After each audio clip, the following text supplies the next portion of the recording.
Welcome everyone to Pontos Fathom Press. This is Pontos Fathom Podcast episode 20, and our topic today is Artificial Intelligence and Anthroposophy. So, continuing our Anthroposophy series that included Anthroposophy and Dune, as well as Anthroposophy and Bleach. Today we're going to turn it and ground it into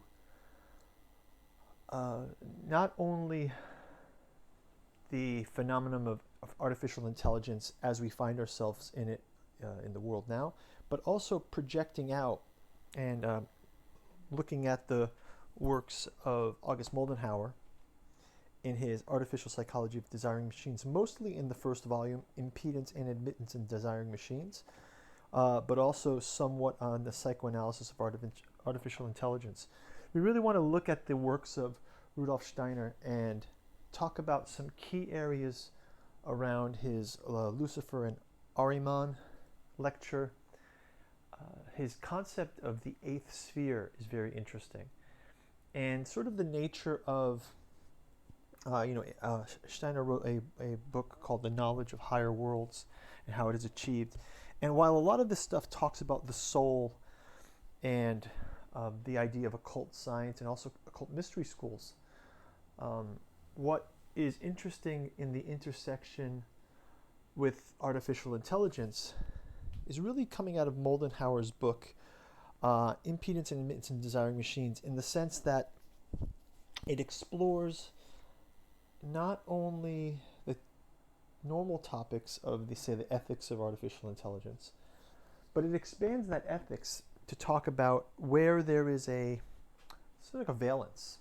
So you have the idea of giving machines intelligence, and then on the other hand, it seems that currently, sort of the crises that we're in, people are being robbed of their intelligence, or people are being narrowed down. There's restrictions on things that people can say, and there's less of an emphasis on imagination and the world as it's been traditionally, and more moving towards some artificial constructs where the balance seems to be imbuing machines with intelligence while at the same time turning people into more controlled and controllable automatons. That's all Moldenhauer's conjecture. But I think there's a lot of interesting things in that spectrum that we can talk about. And let's dig right into it. So the first off, let's kind of continue on that note of the idea of how anthroposophy kind of gets us to this topic. And I think one interesting point that Rudolf Steiner mentions is the sort of the nature of the human intelligence, right? So the idea is, for humans, he talks about the nature of human intelligence and sort of like a sacredness to it. So the idea, now this is not to say that we're anti-artificial intelligence, it's nothing of the case. The idea here is mostly to explore the idea of the evolution of AI and also the evolution of human intelligence. So Steiner will talk about this idea of the intersection of intelligence and the will, and how in the traditional world, in the traditional world of we came up through religion, so cultures have their various religions. Lots of them have this concept of the soul. And this all kind of changed around the 19th century. 19th century, we have Industrial Revolution. We have a lot of things that start happening there. And Steiner says in about the 19th century, he says, now we think of it, what inevitably resulted from this about the middle of the 19th century, when the materialistic tendencies of men reached their deepest point. Naturally, there are people who knew there was a spiritual world and also knew what was to be found in the spiritual world, but they had never seen that world. And indeed, the most outstanding savants in the 19th century were mostly focused toward machines. Okay, so this was the age, and just as, we have these kind of artificial almost rifts between science and religion, that typical atheist attitude that it can all be described by science. At the same time, scientists, true scientists, will never say the science is settled. Science is never settled, right? Science is an idea of inquiry, and it's null hypothesis. So basically, science is always that which isn't the case. We prove something to not be, and then we keep moving forward. If it was the case that there was no future, we would have never advanced anything from science. So you just think of how advanced those pocket computers we have that are our cell phones, right? This is a culmination of hundreds of fields of past overturned science that produced this object that we can use in a discrete way. But scientific inquiry and spiritual inquiry sort of split into different paths, let's say. And also philosophical inquiry becomes less and less apparent these days. So let's kind of jump into what Steiner says about this motion. And he kind of says this one thing in his book, Lucifer and Ahriman.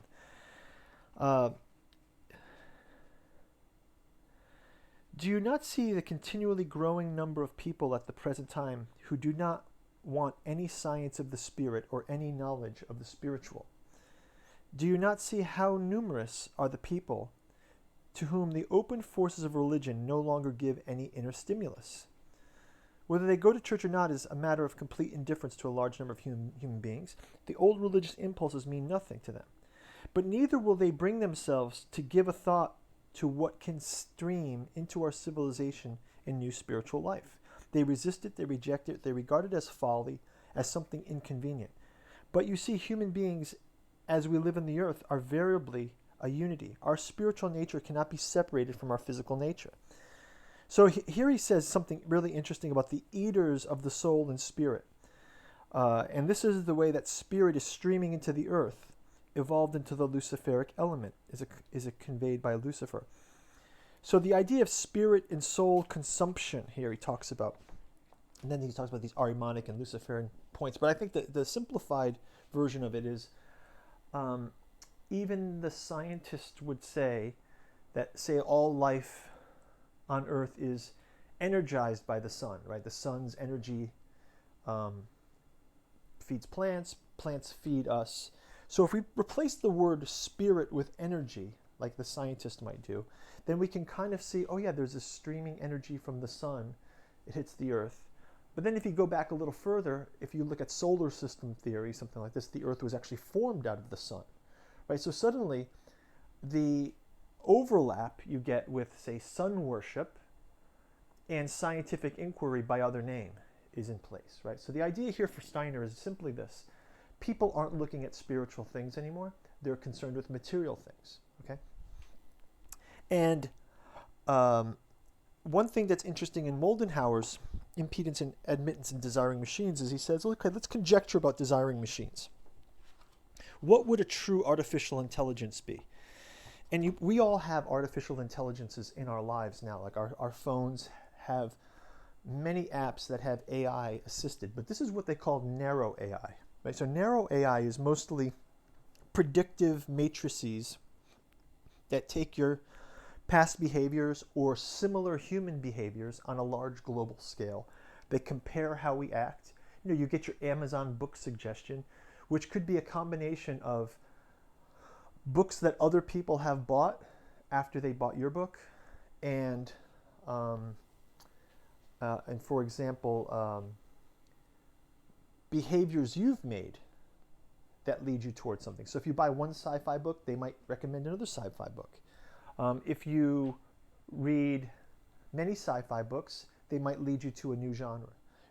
This Dune hype has been building up. I've been a huge Dune fan for a number of years, and I got pulled into, through a number of things, even Quinn's ideas, but I got pulled into, I'm going to now read Three Body Problem, right?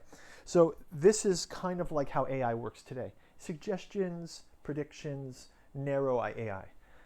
Moldenhauer is talking about in Impedance and Admittance. One first part he talks about is how will we jump from a general AI right? And one of the things so how do we get from a narrow AI that's just kind of a calculator? It's a kind of a statistical calculator and tensor equation predictor.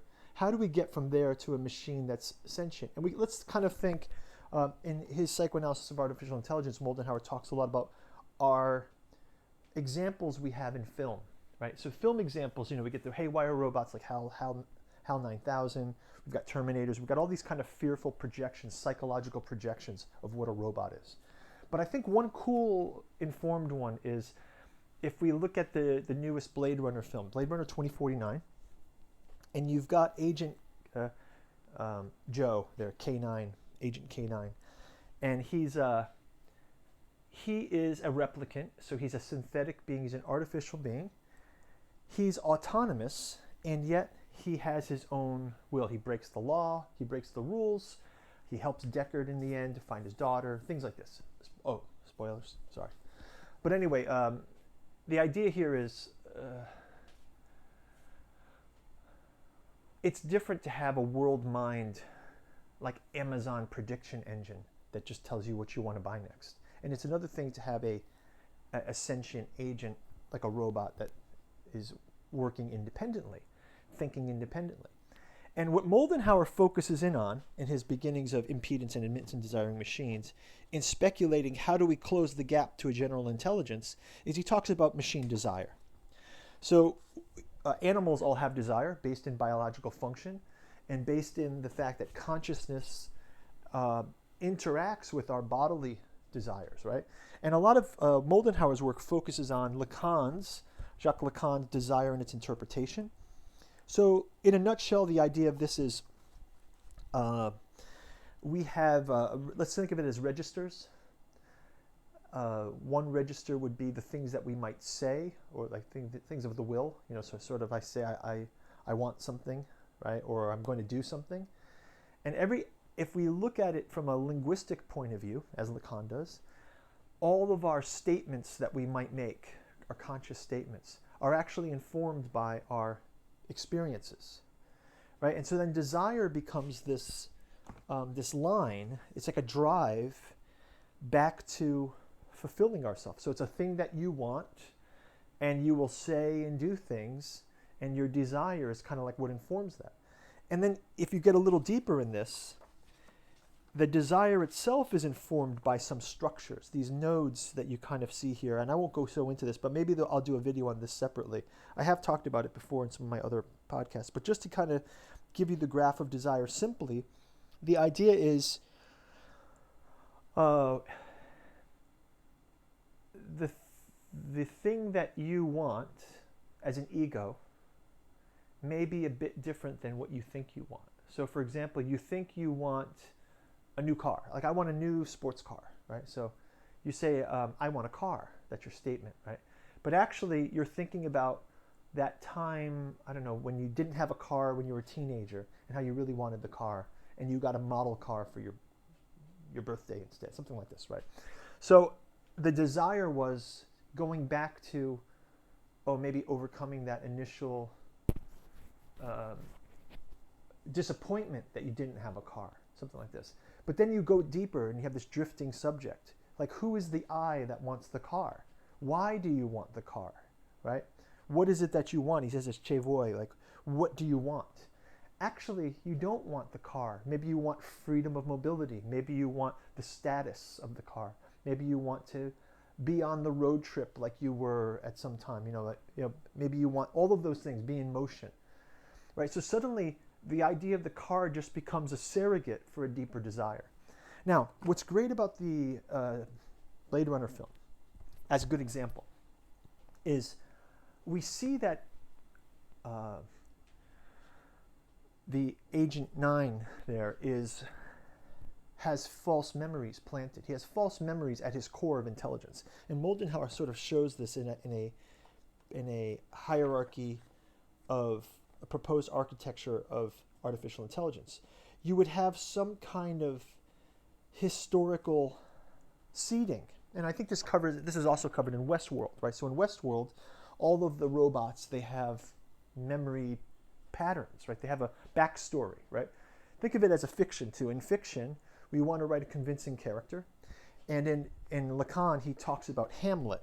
In Lacan's Desire and Its Interpretation, he talks about Hamlet. So as you guys know, Hamlet, the Shakespearean play, Hamlet isn't a person. Hamlet is a character in a play. And yet when we read Hamlet's struggles and his obsessions, he kind of exists like a program for us of his desire, right? His desire to avenge his father, to punish his father's usurper, right? To reveal his mother's sin, something, all of these things, right? And his obsession with this, right? So all of these things get bundled into this character who's not real. He's a character in a book. And yet the dynamic plays out for us once we unroll that character's foundational thing.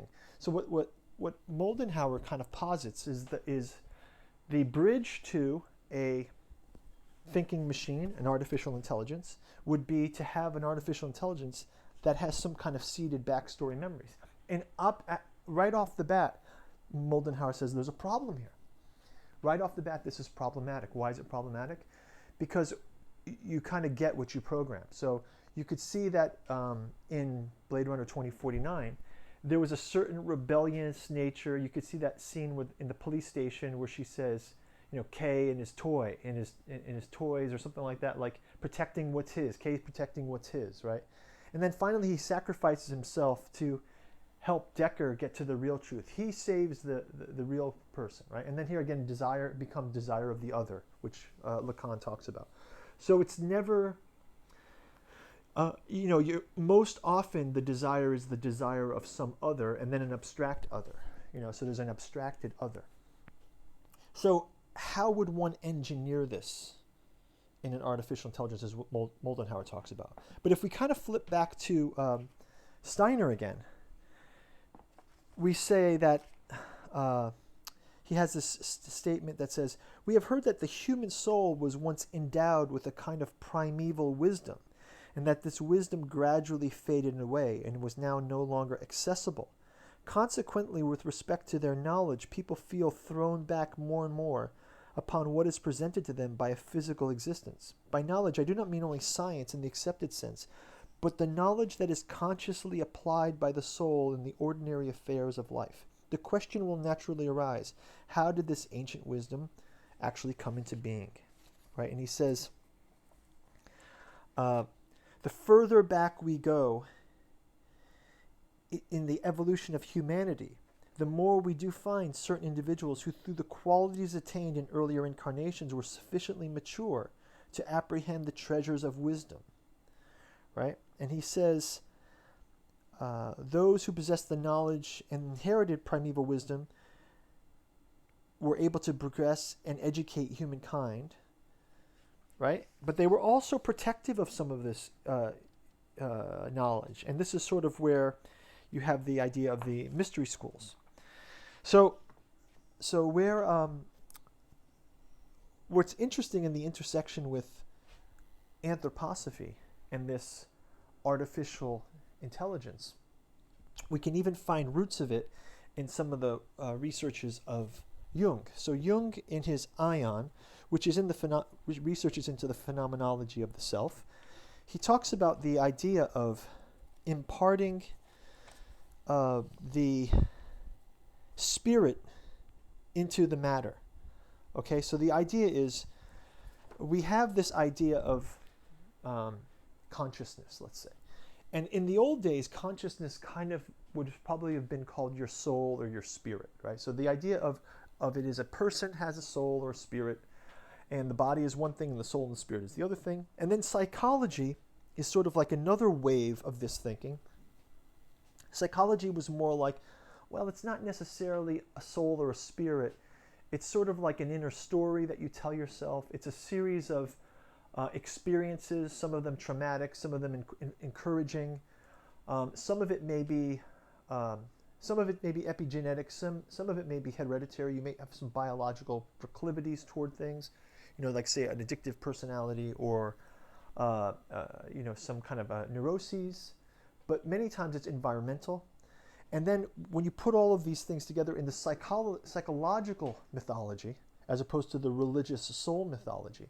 Then we move into a neuroscientific, let's call it a mythology also, right? The neuroscientific mythology is that, oh, well, we're just a kind of a computer and we just process things, and our stomach, our stomach is hungry, so it makes our mind think, shoots a chemical to the brain that makes us run out and have McDonald's or something like this, right? And then we say, oh, no, we have to eat healthy. So then our brain kind of overrides it into sort of the war between, our values and our biological nature.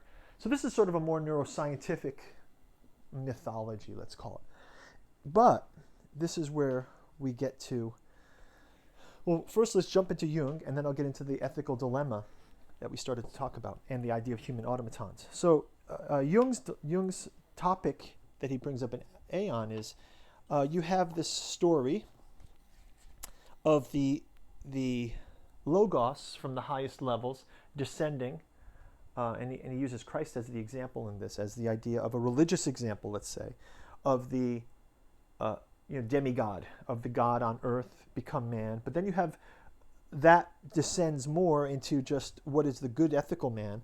But then he goes down even more to saying the idea of the matter itself. Like, so you have the tree of life in Adam and Eve, it grows out of the ground, right? Adam and Eve kind of are part of the earth almost, right? So you have that first, Christ is sometimes called in Christian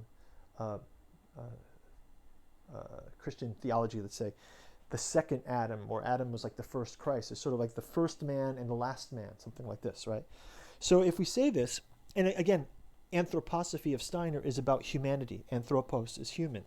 So according to our four double pyramids arranged in the Ouroboros, so he does sort of arrange these. He says that this could be a cyclical arrangement, but he does say this. At the fifth stage, the rotundum, which would be identical to the first stage, is the heaviest darkness of the earth. Metal, which is a euphemism, say in the Terminator films. They called the Terminators metal, right? I wouldn't bring metal down upon the mother of Sarah Connor. Metal has a secret relationship to the anthropos. That is obvious in alchemy, but occurs also in the history of religion, where the metal grows from Guyomart's blood, right? So you have Guyomart's blood growing from the metal grows from there. This curious relationship is expanded by the identity of the lowest, most material things to the most spiritual animal. So the idea here is that there's spirit in the ground as well as in the animals and in the higher animals, right? And I think this is the most interesting paragraph that I saw. Is there's this notion that a stone is simply matter that has no desire. So there's a spirit in a stone. So this is kind of an anthroposophical concept, let's say. There's a stone can have, all things can have spirit in them. We talked about the sun. The sun's energy descended, just like the deities descend, right? And then the matter formed out of that, and God created the earth. The sun came out of the solar system, right? So energy was titrated down to matter. Energy was descended, but energy was cooled into matter. Energy was forged into matter, right? The earth is formed. And then in that earth, now we have ground, right? So spirit becomes matter, energy becomes matter, right? But there's still a spirit there. It is of the sun. The sun's still vibrant out there, right? So it's still of the sun. But the stone matters with a spirit with no desire, like the mountain, it's a stillness. And yet when Jung is talking about the matter having spirit, and this is an admonition at the end of Ion, Jung sort of warns that we're coming onto an age where, well, what's putting spirit into metal? It's a robot, right? So the idea of putting the spirit into the animal is kind of what we're talking about. If we used it in medieval terms, if it's the Middle Ages, it would be a golem, right? Sort of a Frankenstein's monster, or clay that we would form into a thinking thing, right? And I think if we talk about it in terms of that, you can see that there are lots of ethical things that come up now about, well, what's the real nature of our um, experiments into artificial intelligence? So are we experimenting with putting spirit into matter? So there are these kind of theories that are coming up now about consciousness that are a bit different than traditional. So like there's the idea that consciousness is separate from the body. It may be that consciousness is a thing in itself, right? So the idea is, what if, like the analogy is you hear music playing out of the radio, but there's not small musicians inside the radio, right? So why are we assuming that all of our human consciousness is just happening in our brain? And then this kind of leads to, and it may evolve. So we talked about the mythologies, right? The mythologies evolve from a religious interpretation and a psychological interpretation and a neurological interpretation. But if we were to discover some kind of consciousness, this leads us into the second part of Moldenhauer's ethics, we'll call it. The ethics of this thinking machine is that valence that we talked about at the beginning. And here's where we get back to the Lucifer and Argemonic. So Arrimon is characterized, Lucifer and Arrimon in Steiner's work are characterized as two very different kind of dark forces, right? So the Luciferic forces is actually the force of genius, right? So science can be seen as a very Luciferic thing. And that's not to say science is evil. It's not to say that science is evil at all. It's to say that whenever someone has that eureka moment, right? They have an illumination. That illuminating moment is that kind of thing, So the idea is Lucifer, in the tradition, was an angel, and Lucifer was the angel who rebelled, and he thought that he could do it on his own, right? So you have this kind of Icarus myth. You've got the kind of myth of Prometheus. They're all kind of Luciferic ideas. And scientists are the same thing. You have the virtuoso scientist who defies all the theories, and he puts forth a new theory, and it changes the world. And at the same time, there's that Oppenheimer sort of lesson. I am become death when he invents the atomic bomb. So opposed to Lucifer is Arrimon. Arrimonic forces are more like those things that, you could say that Luciferic could be in an evil way diabolical, where Arrimonic is definitely demonic, right? So the idea of Arrimonic is, can we make the souls into cogs in the machine, right? So think of think of cheesy horror movies, right? So Lucifer would always try to tempt you, right? With, oh, I will make you rich, or I'll make you, like Cypher in the Matrix, right? He's tempted to be put back in the Matrix and eating his steak, and I don't want to remember nothing, right? This is like a Luciferic temptation, and he's got the name of Cypher, so he's got the Lucifer name, right? Arrimon's the opposite. Arrimon is the actual Matrix tower with all the souls connected to the battery. They don't want the people to be, Arrimon doesn't want the people to be thinking too much. He wants to just drain them of their soul power, right? So the idea of hooking you up to a battery node with everyone else is kind of an Arrimonic concept. But there are subtler differences of this. So if you think of the Age of Enlightenment, in a way that's very Luciferic, in the sense that it's a move away from spiritual values. It's a move toward everything's earth, right? Lucifer is on the earth. Lucifer has fallen to the earth and doesn't want you to think about God. He wants you to think, the greatest trick the devil ever did was to make you think he didn't exist, right? So we have science. We don't need to think about spirituality. Just look at science. It's all neurons and it's all these things. We can put the spirit inside of the machine. Luciferic. Arrimonic is the opposite side of it. It's like, well, Arrimonic is, it's kind of 1984-ish, right? 1984, right? It's kind of the Arrimonic thing.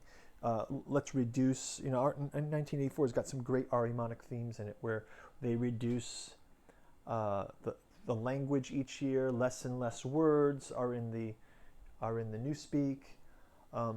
They have things that don't make sense, like war is peace, right? It's always just ingsoc, and also the idea of surveillance.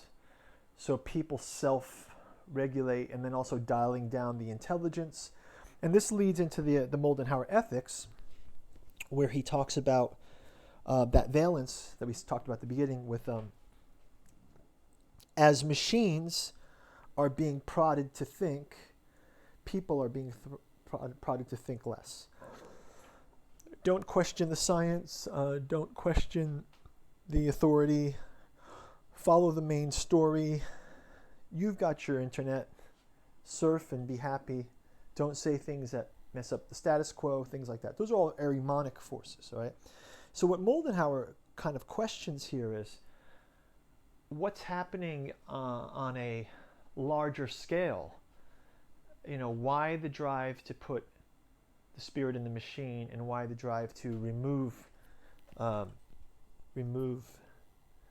the autonomy of people, right?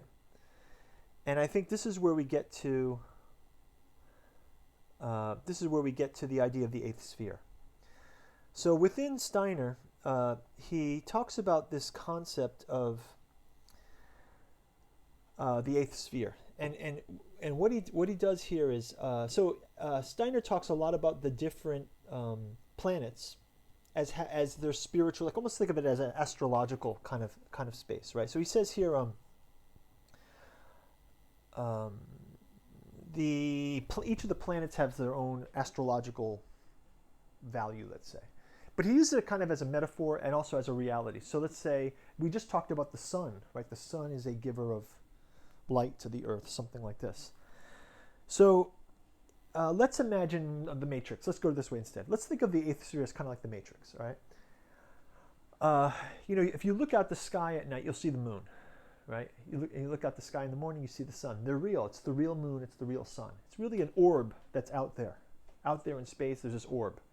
But now if you put on your VR goggles and you're you're playing a game, you're playing you're playing Resident Evil, right? You're playing Resident Evil with VR goggles on, and there's a moon in the virtual reality. It's not the real moon. It's sort of a construct moon. So it's kind of like in the Matrix.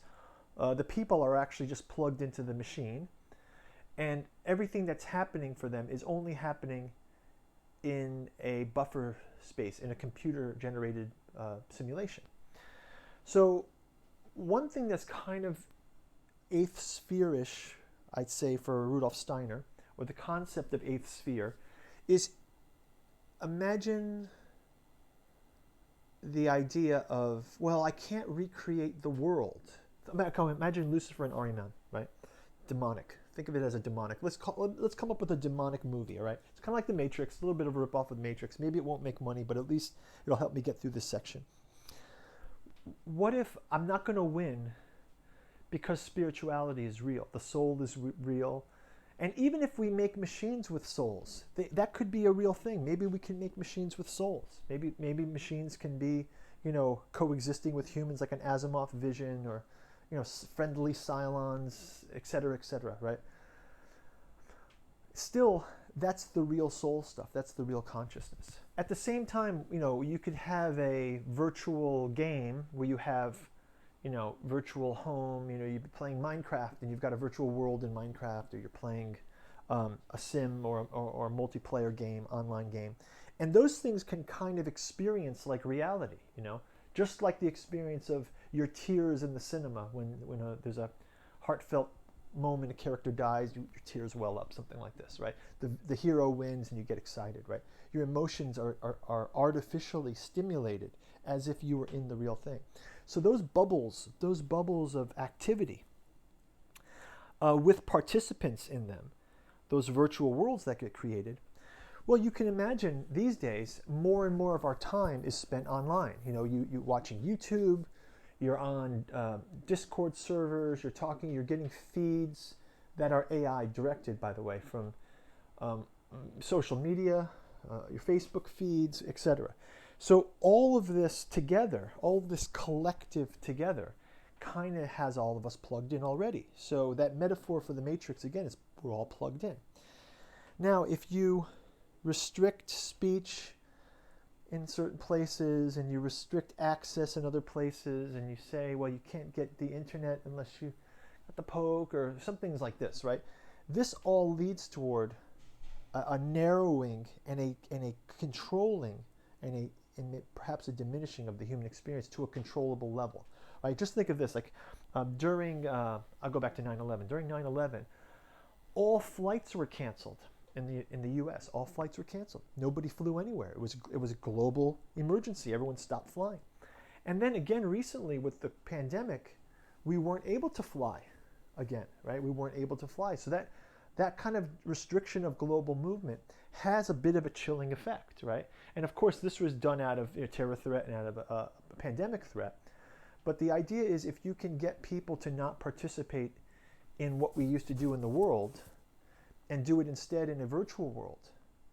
And this is where Moldenhauer leads us into the idea of the human automaton.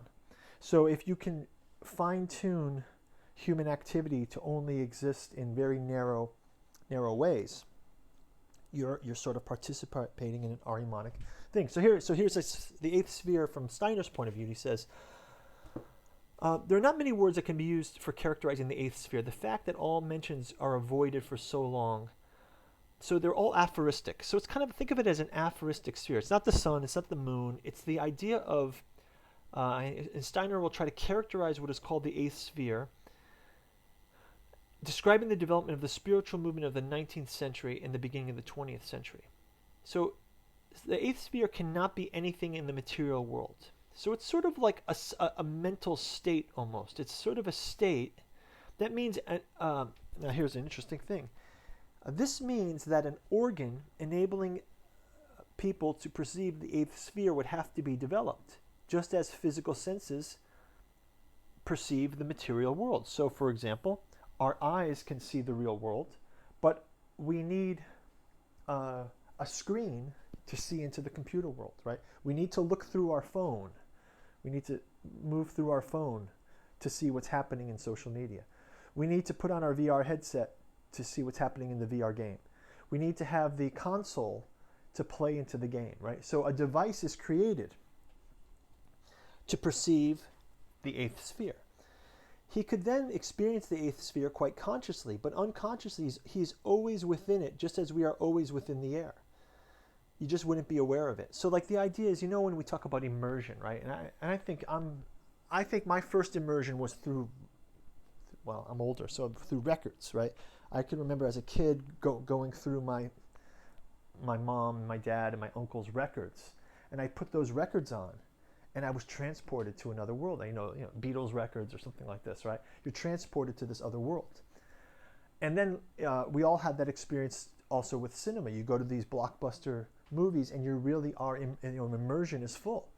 But there's a subtle immersion that's happening where we're pulled more and more from physical world things to virtual world things. If just look at anyone who has kids, take their device away from them after they've been binging on playing Roblox or something, and suddenly they'll have this withdrawal symptom, like they have a sensory deprivation. So I think this is interesting. So we're not really aware of the effects of it. I think people have talked about the addictive nature of it. So if the eighth sphere is to be described, Steiner says, it must obviously be described as a realm in which we are living all the time, right? So it's kind of a shift of the intellect and the will. It's a shift of the intellect and the will of the human into the eighth sphere, right? So you make a thing that's attractive and you shift the will into it, as opposed to the artificial intelligence, which is a thing that you shift the spirit into. So it's reinterpreting the spirit to enter the eighth sphere, and it's injecting the spirit into the artificial intelligence. This happens if the element of free will, again, Steiner, this happens if the element of free will is transformed. So it says, from this you will understand that what stems from the free will must be kept within the realm of the earth. And he says, the endeavors of Lucifer and Arhiman is to drag the free will of humankind and whatever stems from it into the eighth sphere. This means that humanity is perpetually exposed to the danger of having free will wrestled and dragged by Lucifer and Arhiman into the eighth sphere. Now, this sounds very, if you're not spiritually inclined, but you may be if you're on this channel, but if you're not, there's a way to interpret this in another way. And let's just think of it politically. Free will means freedom to go where you want, freedom to talk to who you want, free to assemble, right? They used to say in the early biblical things, they said that the church was wherever two people spoke in Jesus' name, right? It's the conversation that has to happen, right? And if you limit the ability to even converse, and you can see this is slowly creeping in more and more in social media, and then people are unplugging too. You can see that, we've had riots around the world for the past couple of years as well. People are getting sick of some of these control mechanisms. So it's a very tumultuous time that we're in right now, and you can see that it has some deep effect. The moment the free will is transformed into visionary clairvoyance, what unfolds as a human being becomes the booty of Lucifer and Arhiman. It is immediately captured from them and spirited away to the eighth sphere, and then they are disappeared into the eighth sphere, right? So you can lose yourself. I was gonna jump into playing a video game, and what stopped me from doing it is like, oh my God, that's gonna eat up all of my time if I start playing that. And another thing, I had the same experience. Someone who was talking about rewatching Naruto Shippuden. And I said, oh my God, I hadn't watched One Piece. I haven't watched One Piece at all. And the idea of 1,000 episodes of One Piece is just like a daunting, you feel like your whole time sink will be lost in there, right? But I think eighth sphere is kind of like that, right? At least if you have the knowledge of it, it's one thing. And then the idea is you get your free will back. I mean, the idea is, well, maybe you have to roll it out and do it in small doses.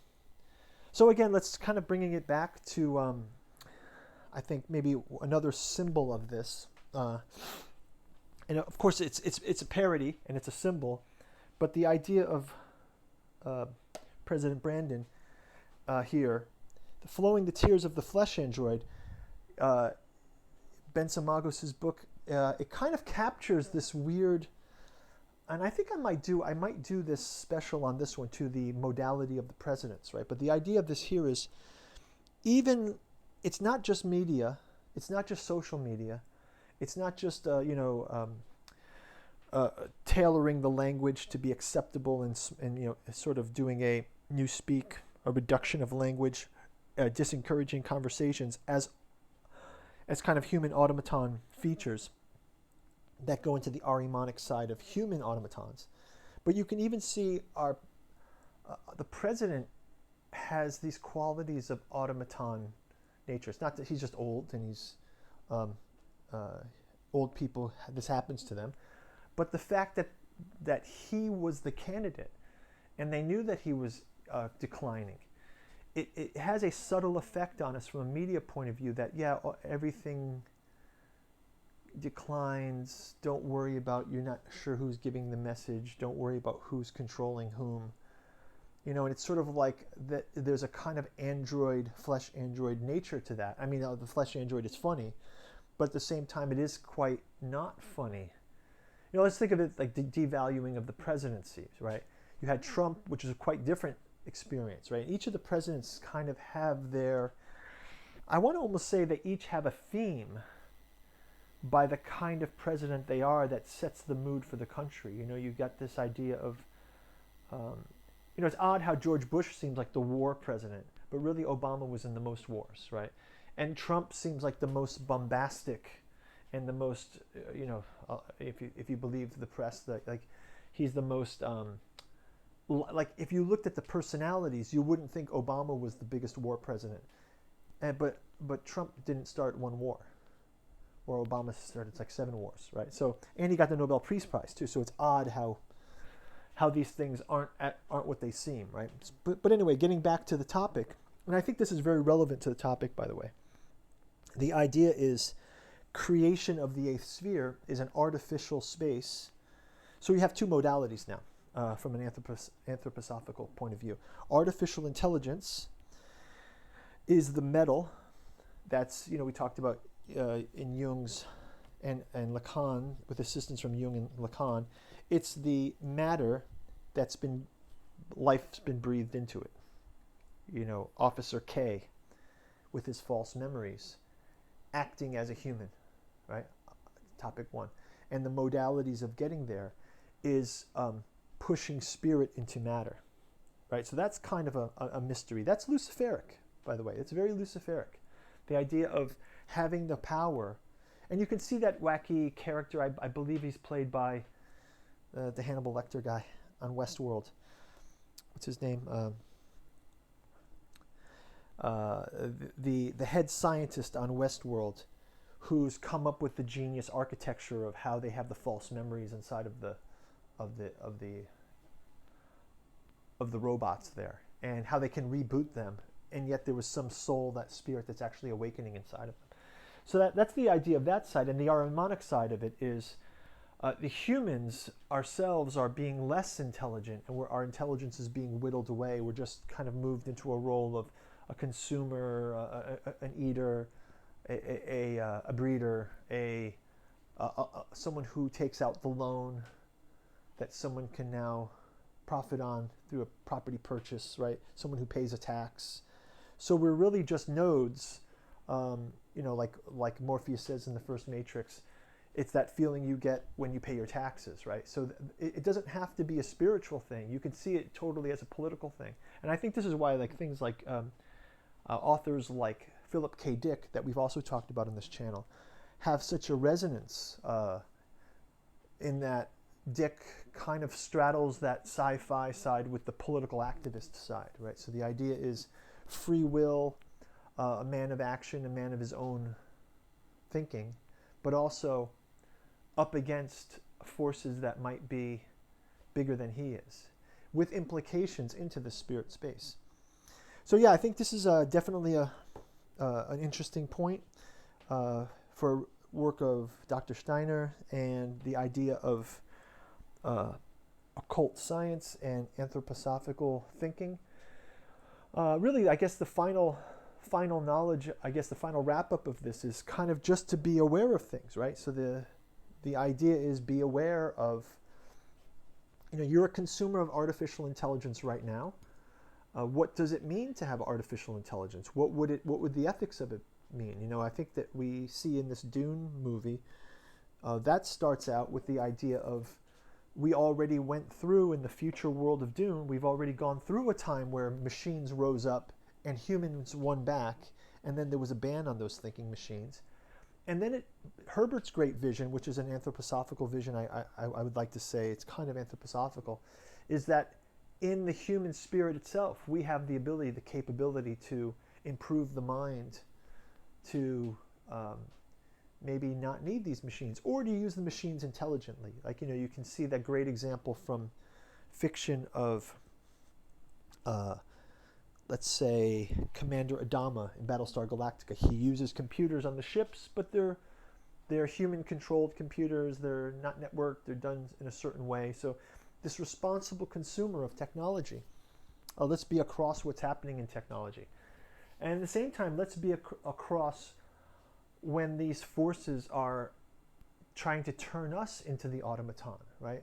Who's the robot, right? That's a great question to ask. Who's being the robot right now? Who's the handler, like in the Flesh Android, right? Who's the handler, right? So some of those are some of the topics I think that come out of this. And then finally, I think it's just Steiner does give us the warning that this is the age. This is an Arhiemonic age that's coming up, and it's the challenge of people that are aware to understand these Arhiemonic forces and to stand up for our freedom, our free will. So yeah, I think that's probably a good place to leave it, and hopefully that was interesting to everyone. Like and subscribe if you like what we're doing. Share these so we can get a live stream going at some point. All the books above here available, Pontos Fathom Press. The Humorous, Flowing the Tears of a Flesh Android, and his handlers and his tentacled master, Rubbery Blue Flesh. Volume 1 of August Walderhauer's artificial psychology of desiring machines, impedance and admittance in desiring machines. We talked about it a lot in this podcast because I think it's really at that center point of the anthroposophical argument, which is kind of in the end an ethical argument. The artificial intelligence that we see today, we're still a long way off from robots talking to us and having their own desire, right? And I think this is a question we have to just understand. And then also, if we know the nature of spirit, which of the machines are alive and which of them aren't, right? And we have that story maybe from Dune where he puts his hand in the box and she says, I want to prove if you're an animal or not. And I think, the stone without desire still has spirit. But when the stone has desire and it's forged into something that looks like us, now we're in some new territory. So interesting things have come and will come. So hopefully we'll see you soon. Please do leave comments below. I'll read all the comments and we can start communicating there. We also have Patreon that you can jump into. And once I get the subscribers up to maybe around 1,000, I think I'll start trying to open up to a live stream. We'll see if people are interested in that. And then I'd like to get you guys engaged in the conversation real time so we could have this community starting. Okay, thanks a lot, everyone. I'll talk to you soon. See you next week. Bye-bye.